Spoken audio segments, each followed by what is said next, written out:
Efésios capítulo 1. Aqui em Efésios 1, o apóstolo Paulo escreveu essa carta para Efésios numa época que ele estava preso em Roma, né? Ele já havia sido preso. Vocês lembram daquele detalhe lá que tinha uma adivinha que ficava atrás dele falando, né, que eles eram homens de Deus, e aquilo ali enfesou o apóstolo Paulo. Ele estava em Efésios nessa época, e aí ele foi preso por causa, e açoitado lá, Silas e ele foram açoitados, enfim, tudo aconteceu naquela região ali onde fica Éfeso.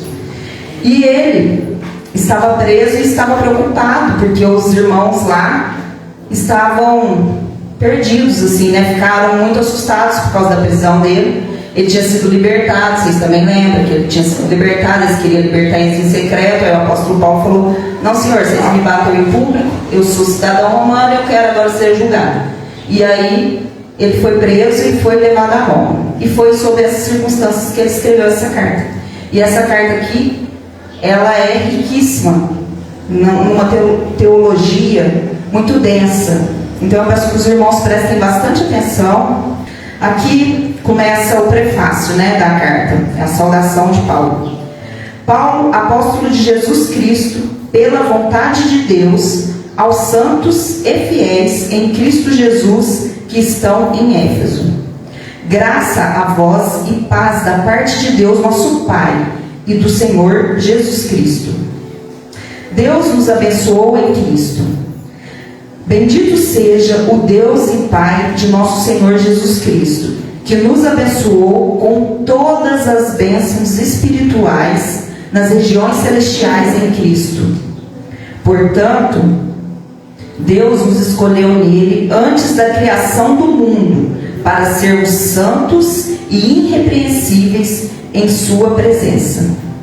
E em seu amor nos predestinou para sermos adotados como filhos por intermédio de Jesus Cristo, segundo a benevolência da sua vontade, para o louvor da sua gloriosa graça, a qual nos outorgou gratuitamente no amado. Nele temos a redenção, o perdão dos nossos pecados pelo seu sangue, segundo as riquezas da graça de Deus. Até aqui, gente, vocês já viram tanto de informação que o apóstolo Paulo já deu para nós. Aqui ele já está fundamentando a nossa identidade. O que é identidade? Um conjunto de características que faz com que cada ser humano seja único, diferente. E nós somos exclusividade. O apóstolo Pedro, lá em 1 Pedro, fala que somos sacerdócio real, nação santa, eleita, povo exclusivo de Deus. Amém? Então aqui o apóstolo Paulo está falando, olha para você ver no versículo 3. Ele fala: bendito seja Deus e Pai de nosso Senhor Jesus Cristo, que nos abençoou com todas as bênçãos espirituais nas regiões celestiais em Cristo. Aqui ele está falando que nós somos abençoados. Você se sente abençoado? Eu me sinto muito abençoada por Deus. Quando a gente começa a refletir como nós éramos, o que Deus fez e está fazendo na nossa vida, não tem como a gente não ser grato por esse amor, por esse resgate. E aqui ele deixa bem claro que já somos abençoados, não seremos, somos abençoados nas regiões celestiais. Então, o que o inimigo tenta fazer com a nossa mente? Nos distrair por alguma coisa que acontece na nossa vida terrena aqui. Ele fica jogando os dardos. Você não é abençoado, você não é amado, você nem é filho. Porque se você fosse filho, seu pai estava cuidando de você. Por que você está passando por este momento? E a gente às vezes se distrai nesses pensamentos e começa a duvidar. E aí a nossa fé vai começando a esfriar. Mas aqui nessa carta, sempre que você estiver com alguma dúvida, passando por algum momento, venha e fala. Tem um jargão cristão que fala assim: eu sou o que a Bíblia diz que eu sou, e eu tenho o que a Bíblia diz que eu tenho. Então, que nós possamos vir aqui nessa carta de Efésios e ler Porque nós somos, ele não falou que seremos, que talvez Deus nos abençoaria. Ele falou que já nos abençoou. Aleluia. Então quem crê já é abençoado. Essa é a primeira característica nossa. Amém? Aqui no versículo 4. Portanto, Deus nos escolheu nele, antes da criação do mundo, para sermos santos e irrepreensíveis em sua presença. Igreja, aqui está falando da soberania, a escolha de Deus. Está falando que Ele nos escolheu antes da criação do mundo. Vocês têm noção? Ele é soberano. Não foi nada pelo que nós podíamos fazer.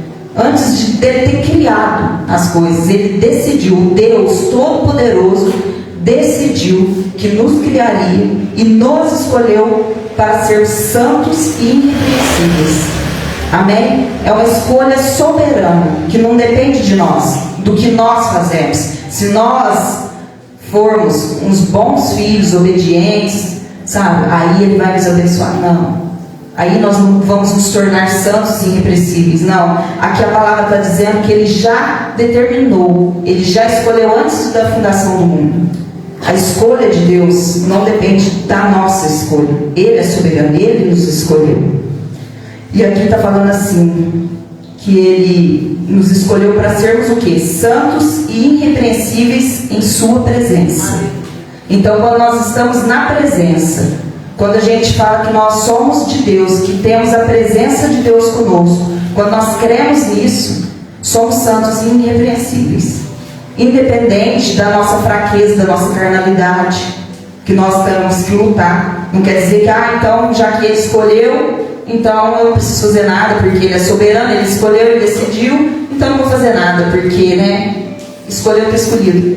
Não é bem assim. A palavra está falando que nós temos que ser santos e irrepreensíveis se nós estamos em sua presença. Então a presença do Senhor em nós vai nos santificando e nos tornando irrepreensíveis perante o olhar de Deus, não dos homens, não do nosso próprio olhar, porque nós vamos sempre ser repreendidos pelo Espírito Santo que habita em nós. E ele vai falar isso aqui mais à frente. Aqui, quer ver? No versículo 5. E em seu amor nos predestinou para sermos adotados como filhos, por intermédio de Jesus Cristo, segundo a benevolência da sua vontade. Predestinação e eleição são duas coisas diferentes. A eleição é a escolha de Deus por nos salvar. Amém? É o que eu falei. É a escolha dele, soberana. E a predestinação é o objetivo.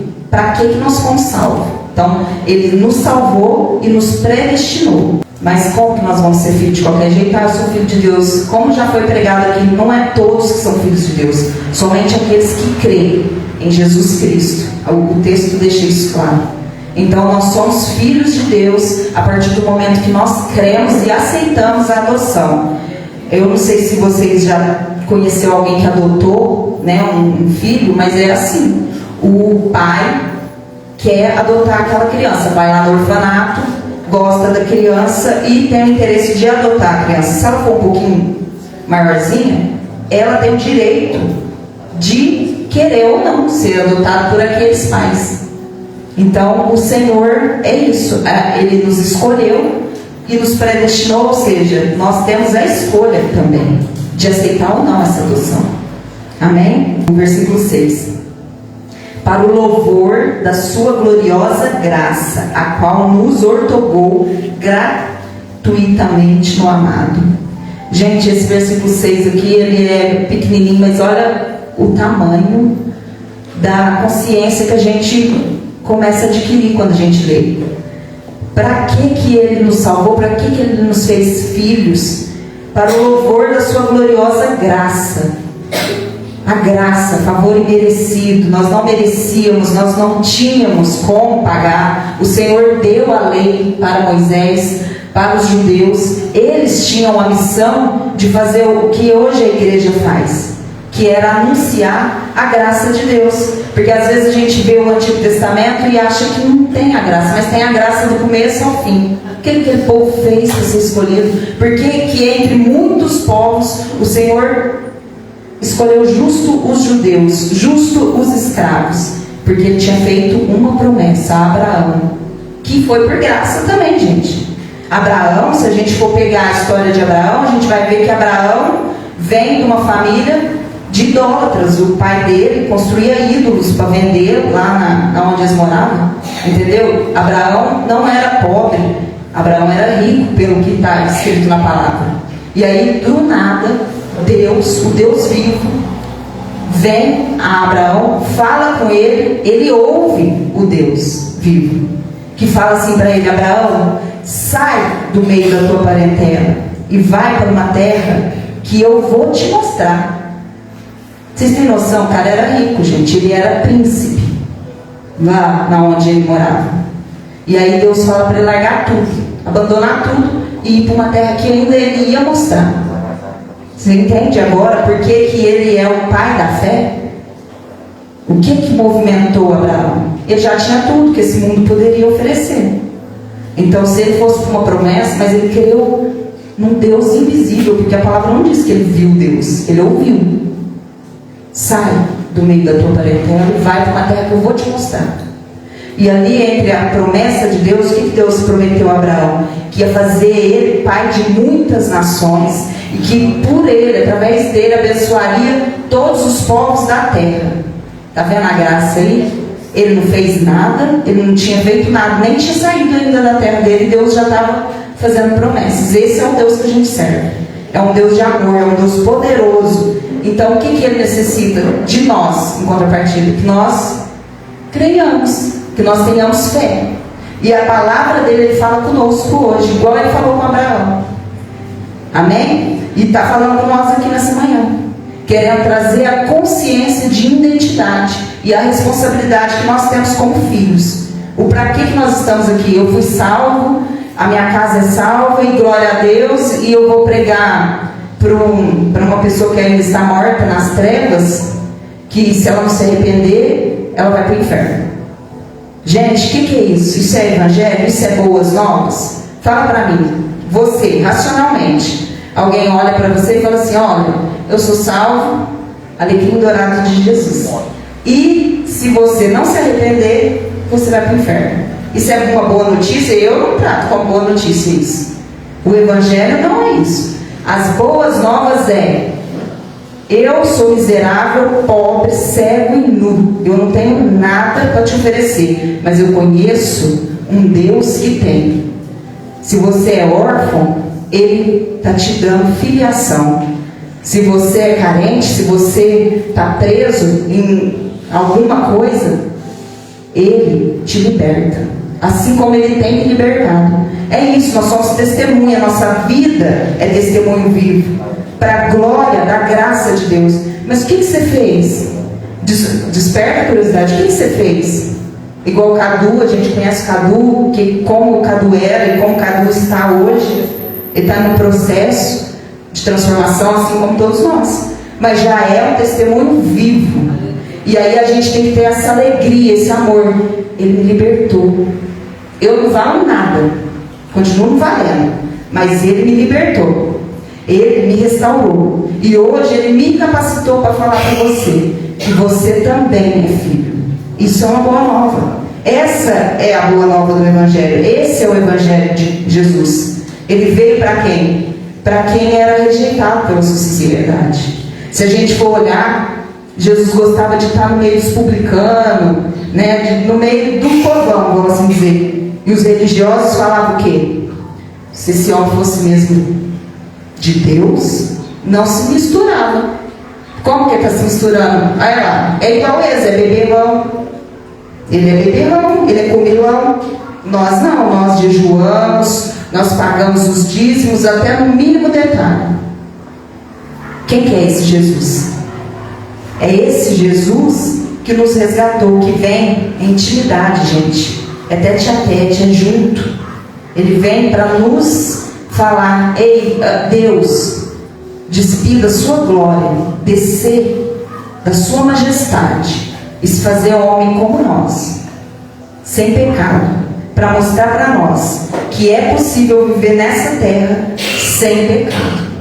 Mas como se a gente tem uma vida de passado cheia de pecado, cheia de transgressão, e ainda hoje a gente sente vontade de pecar, ainda hoje a gente tem maus pensamentos. A palavra, o próprio apóstolo Paulo que escreveu aqui fala: o bem que eu quero fazer, esse eu não consigo, mas o mal que eu não quero eu acabo cometendo. O que ele está falando? Tem uma guerra dentro de nós. Agora são duas naturezas: o velho homem carnal e o Espírito Santo, que vem nos transformando, nos moldando, nos fazendo entender, tendo consciência do quão mal e caído a gente é e o quão nós necessitamos dessa graça. E aí, quanto mais consciência nós temos dessa graça, mais nós não olhamos para os outros como se diz, como os desgraçados, né? Que a ausência da graça é desgraça. Então, nós olhamos para ele como? Com amor. Um amor que não é gerado de nós mesmos. Nós somos extremamente egoístas. Amamos nós primeiro. E se der tempo, o outro. Mas o amor de Deus nos ensina o quê? Amar o próximo como nós. Como? Ele está falando para a gente deixar de se amar. Mas para a gente amar o próximo como a nós mesmos. Como um dia você foi alcançado pela graça, você ter compaixão de olhar para o seu próximo, para aquela pessoa que você está vendo, e não olhar com julgamento, tipo assim: vixe, se continuar nesse caminho, é certeza que vai para o inferno. Não, você vai falar assim: não, a graça me alcançou, eu também posso, através de mim ele pode conhecer a graça e ser salvo. E deixar o Senhor, o Espírito Santo que habita dentro de nós, nos usar para alcançar aquelas vidas. E assim a gente vai cumprir o quê? A vontade de Deus, não a nossa. Porque a nossa é o quê? Ficar dentro de casa, né? Ou ficar quietinho ali, já estou salvo, não vou ficar me importando. Mas Ele nos impulsiona. Você vai no mercado, e é no cotidiano, gente, não é ir catando demônio por aí, não. É no cotidiano. Você vai no supermercado, você vê uma pessoa que você conhece, você vai falar do amor de Deus, e com as suas atitudes, aquela pessoa vai falar assim: alguma coisa mudou, está diferente. E aí ela vai despertando, o Espírito Santo que vai convencendo ela, que está sobre toda a carne. Continuando aqui, no versículo 7, ele fala assim: nele temos a redenção, o perdão dos nossos pecados, pelo seu sangue, segundo as riquezas da graça de Deus. Aqui ele está falando que nós somos remidos, perdoados. É o que eu estava falando. É a convicção de que nós somos remidos, perdoados. Eu não sei vocês, mas o juiz, nós temos senso de justiça crítica e pessoal, mesmo sendo imperfeitos. Se o juiz absolve um réu que nós sabemos que matou, roubou, fez alguma coisa, e o juiz vai lá e dá a sentença, está absolvido, você se sentiria, você acharia que esse juiz foi justo? Ele sabendo das provas, ele tendo as provas na mão, e ele pega a sentença dele, é libertar o bandido, sem ele pagar nada. Fala a verdade, vocês acham isso justo? Eu não acho justo. Eu iria falar que esse juiz não é nem um pouquinho justo, porque ele tinha a prova, ele tinha tudo, e ele tinha o poder de condenar, e ele libertou. Aqui no versículo 7, o nosso Deus Todo-Poderoso, Ele é o justo juiz. E lá no começo, Ele falou o que para Adão? No dia em que você transgredir a minha lei, porque era uma lei que Deus estava dando, não comerás desse fruto, porque no dia que você comer, certamente morrerás. E Adão comeu, como nós sabemos, e hoje estamos aqui. Certamente ele morreu. Morreu o espírito, a conexão, porque Deus é um Deus puro, santo, e Ele não pode habitar junto com o pecado. Então ele morreu lá, e aí toda uma série de pessoas, seres humanos, nasceu morto. Por isso que nós vemos pessoas, vivos mortos aí andando na terra. Nós também éramos um. Estava vivo, mas morto por dentro. Amém? E aí, como então, se Ele lá no começo já tinha escolhido que ia nos salvar, Ele não seria justo, depois do pecado, simplesmente salvar? Não. tinha um preço a ser pago. E o preço era de sangue. Sangue, porque nós somos sangue. E aí, vendo que não tinha um justo sequer sobre a face da terra, ele decidiu mandar o seu filho. E o seu filho aceitou Jesus vir e pagar o preço. Então nós somos comprados pelo sangue. Então aqui está falando que nós somos remidos, né? No versículo 7, nós somos remidos, né? Que é redenção e perdão dos nossos pecados pelo sangue. Ou seja, teve um preço. Não foi de graça. Porque a gente fala assim, a graça, ela é de graça, mas ela não foi barata. Ela custou sangue, até a última gota de sangue. A palavra diz que quando furaram o lado de Jesus, quando ele estava pendurado naquela cruz, saiu água e sangue. Por que água e sangue? Porque o sangue já tinha sido todo derramado. E aí o que tinha no interior dele era água, que também é profético. Se a gente for meditar na palavra, a gente vai saber, descobrir o porquê daquilo. Mas eu quero me ater aqui. Então o nosso juiz, ele é justo. Tinha um preço a ser pago. E como não tinha ninguém para pagar, o próprio Deus despiu da sua glória, abriu mão da glória e se tornou servo. E veio nos ensinar como servir, como amar, como ser humano. Porque a gente só é um ser. A humanidade já tinha se esvaído fazia tempo. Aí no versículo 8 está escrito assim, que ele fez derramar sobre nós toda a sabedoria e entendimento, e nos revelou o mistério da sua vontade, de acordo com o seu bom propósito, que ele estabeleceu em Cristo. Isto é, de fazer convergir em Cristo tudo quanto existe, todos os elementos que estão no céu como os que estão na terra, na dispensação da plenitude dos tempos. Então tudo se converge a Jesus Cristo. Tudo é Cristo. Por isso que ele é o alfa e ele é o ômega. Por isso que ele é o princípio de tudo e vai se convergir para o fim de todas as coisas. Nele fomos também escolhidos, tendo sido predestinados conforme o plano daquele que cria absolutamente tudo, de acordo com o propósito da sua própria vontade, com o objetivo de que nós, os que primeiro esperamos em Cristo, sejamos para o louvor da sua glória. Exatamente tudo que eu acabei de falar. Amém? É isso que o Senhor espera de nós, que nós sejamos filhos para o louvor da glória de Cristo Jesus. Então é assim que a gente corresponde ao que o Senhor tem. Sabe aquela coisa? Qual que é o meu propósito? Qual que é o meu chamado? A gente às vezes perde tempo de ficar, qual que será o meu propósito? Esse aqui é o propósito de Deus, que nós nos tornemos filhos e revelemos a glória do seu Filho, Cristo, que não é nós que salvamos, é Cristo. A honra, a glória, o louvor vai para Jesus Cristo, pelo que Ele fez. Amém?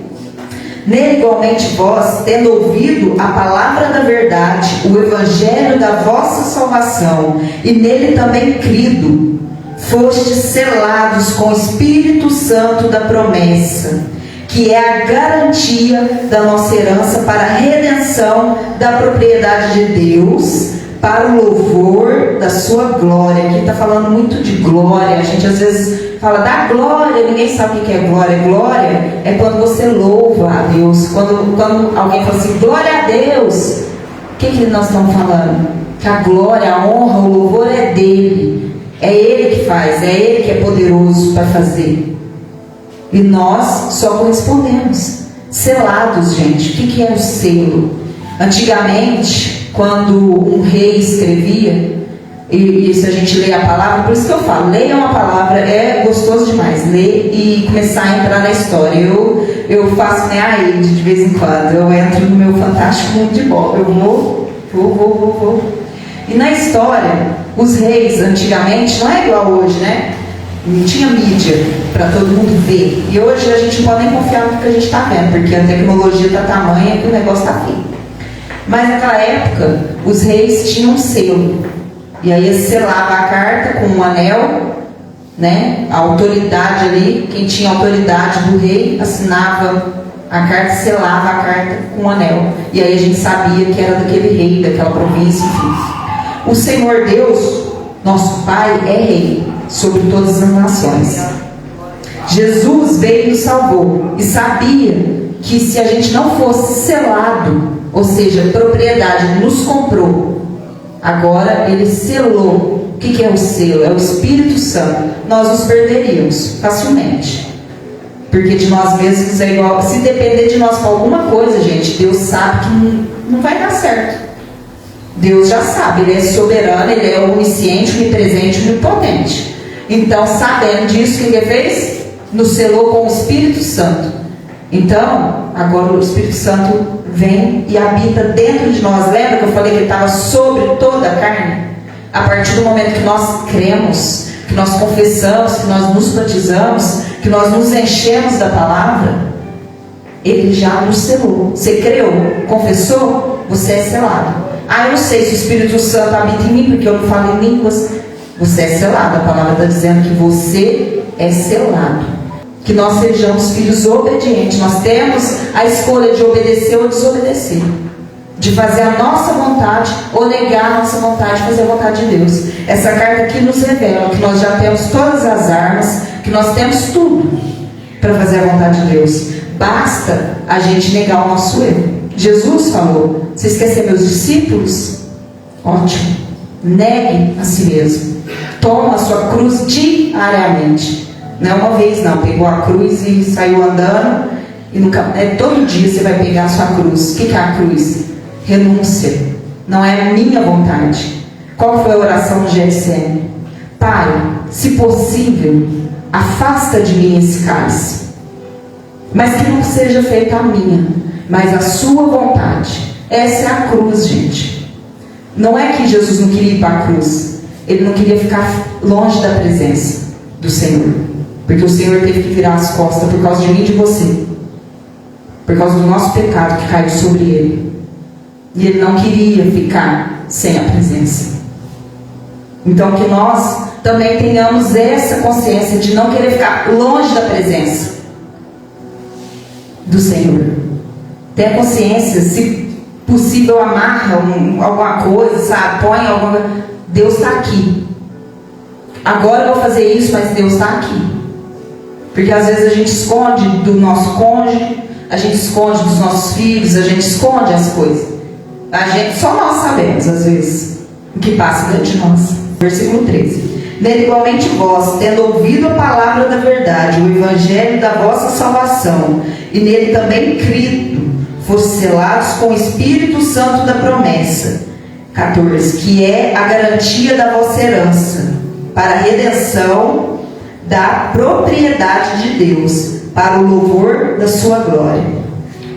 E aqui, irmãos, Paulo vai orar, e eu gostaria de fazer essa oração aqui por todos nós, sabe?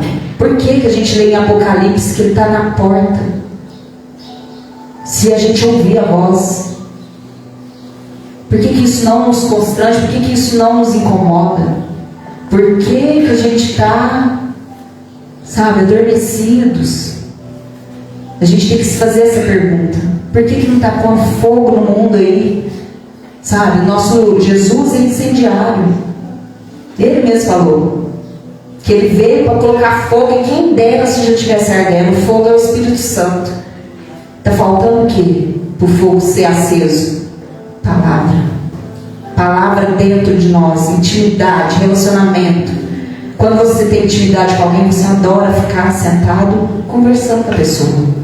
E você vai se encher de uma alegria tremenda, eu te garanto. E você vai viver com vida. Por esse motivo também eu, tendo ouvido falar da fé no Senhor Jesus Cristo, que existe entre vós, e do vosso amor fraternal para com todos os santos, não cesso de dar graças por vós, recordando-me de vós em minhas orações, para que o Deus de nosso Senhor Jesus Cristo, o Pai da glória, vos dê o espírito de sabedoria e de revelação, no pleno conhecimento dele. Ora ainda, para que os olhos dos vossos corações sejam iluminados, para que saibais qual é a real esperança do chamado que ele vos fez, quais são as riquezas da glória da herança nos santos, e a incomparável grandeza do seu poder para conosco, os que cremos, conforme a atuação da sua potentosa força.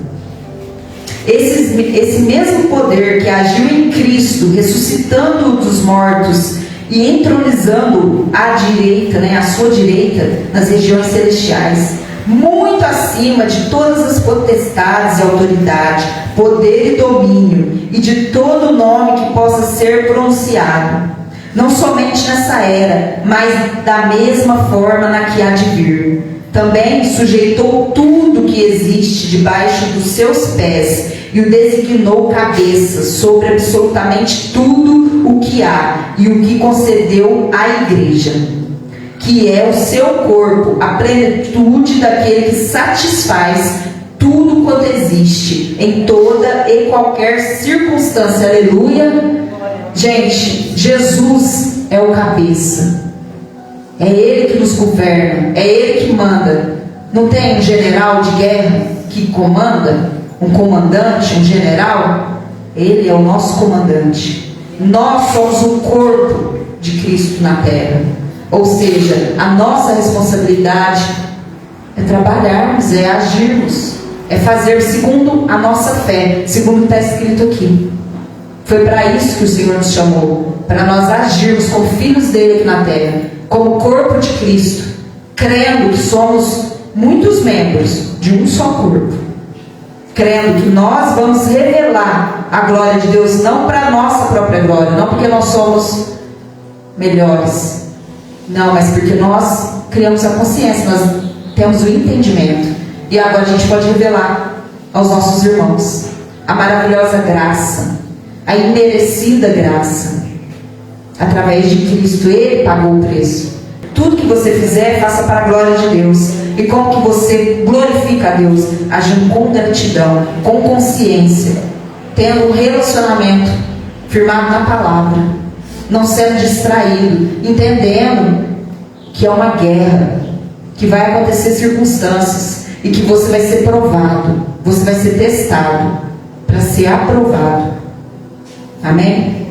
Porque nós somos filhos, e que nada venha tirar essa convicção do coração de vocês. Somos filhos mediante a fé. Então não deixe sua fé esfriar, não deixe ser distraído pelas coisas desse mundo.